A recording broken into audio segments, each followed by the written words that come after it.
Olá pessoal, tudo bem com vocês?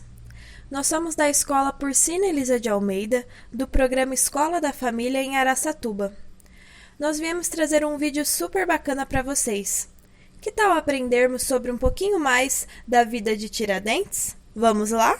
Tiradentes era o apelido atribuído a Joaquim José da Silva Xavier, que ficou famoso por ser um dos líderes da Inconfidência Mineira e por ter sido o único, entre os inconfidentes, a receber a pena de morte pela forca.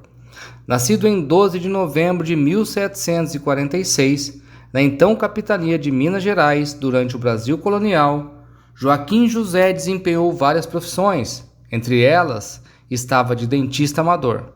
Por isso foi apelidado como Tiradentes. Além de dentista, Tiradentes também tentou a sorte como tropeiro, minerador e mascate, mas fracassou em todas.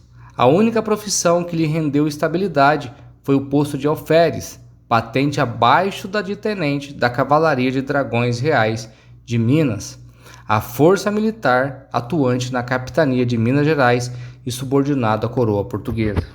Apesar de não ser um intelectual, Tiradentes interessava-se por escritos políticos, como as leis constitucionais dos Estados Unidos, país que havia conquistado a sua independência em 1776, quando o alferes tinha 30 anos de idade.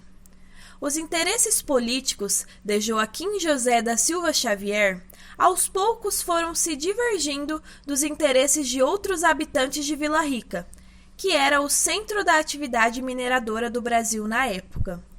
Intelectuais como Cláudio Manuel da Costa e Tomás Antônio Gonzaga, ambos poetas e conhecedores das ideias filosóficas do iluminismo francês, foram algumas das personalidades importantes com as quais Tiradentes se juntou com o objetivo de retirar do poder o então governador da capitania de Minas Gerais, nomeado pela coroa portuguesa, Visconde de Barbacena. Mas qual era o motivo para tal revolta? O motivo principal que animava Tiradentes e os outros envolvidos na Inconfidência a se levantarem contra o governo de Visconde de Barbacena e o Império Português era a constante retirada das riquezas da região por meio de impostos excessivos. Do ouro produzido na capitania de Minas Gerais, a coroa portuguesa cobrava o chamado quinto, isto é, o equivalente a cerca de 20% do total extraído. Ocorreu que, a partir da década de 1760, a extração de ouro regrediu consideravelmente, mas não o valor do imposto. A taxa do quinto continuou a ser exigida dos mineradores locais e o governador Barbacena, para fazer valer a lei, chegava até a impor agressões físicas. O problema agravou-se mais ainda quando, para reverter a margem defasada dos quintos recolhidos, a coroa portuguesa autorizou a implementação da chamada derrama.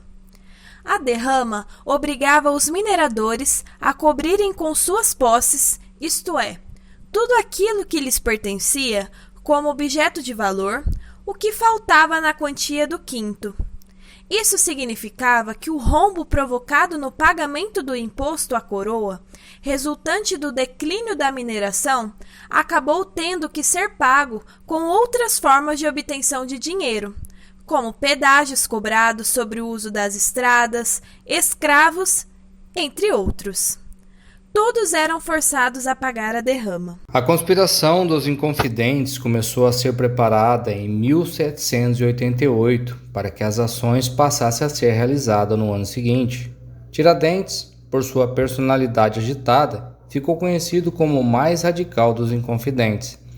Tiradentes chegou a tramar a morte de Visconde de Barbacena, e isso só não foi concretizado porque Barbacena, por meio da confissão de um dos Inconfidentes, José Silvério dos Reis, desmantelou a trama e prendeu todos os envolvidos.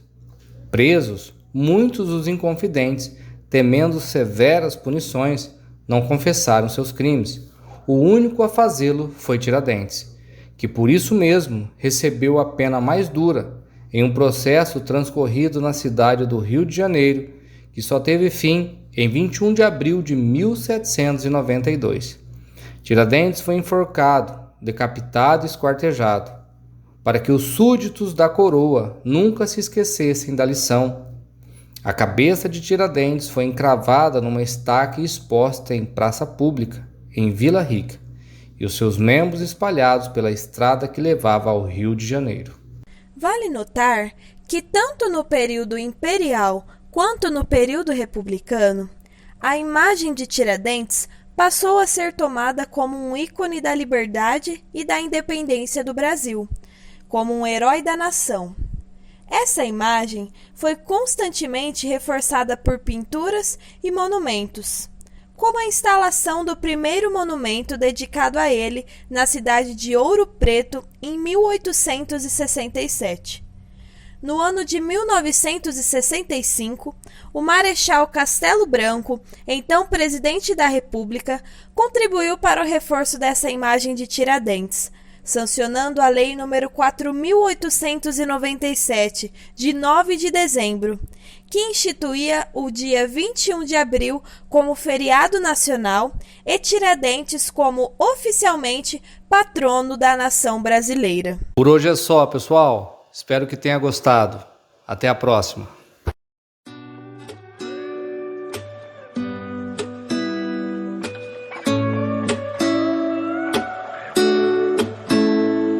It's you, it's always you.